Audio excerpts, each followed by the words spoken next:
So the second of the awareness centres is the Ajna, which actually really is kind of like the mind.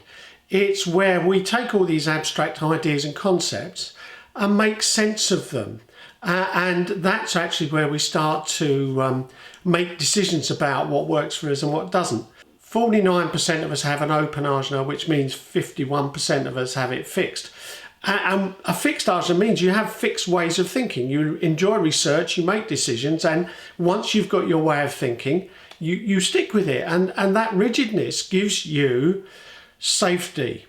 Whereas if you have an open Ajna like myself, not knowing things actually gives me mental anxiety. So for me, I spend a lot of time trying to create certainty, and sometimes that means I'm trying to convince myself and others that I know what's going on, when in reality I absolutely don't. But that anxiety and that uncertainty of not knowing something makes me very uncomfortable, and that's very hard for me. So when I'm around people that have fixed ajnas, and my brother's like that, he has a very black and white way of thinking. Something's either right, wrong, good or bad.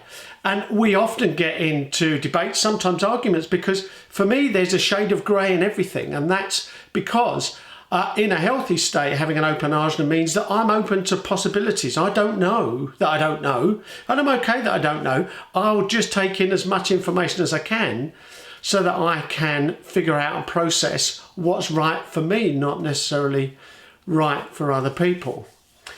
So in an unhealthy state, as I said, an open ajna means I'm likely to be trying to convince other people and myself that I'm certain when actually I'm not. Because when I do that, it gets rid of the anxiety, and I, choose to avoid the anxiety. And one of the ways to do that is to convince myself I'm certain when I'm not.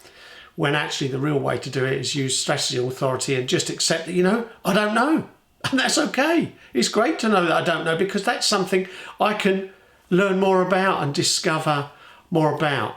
And conversely, if you have a fixed ajna, not self for that is actually finding yourself going up into your head to try to make decisions because you're not actually feeling into it. And what happens is you can begin to obsess over things.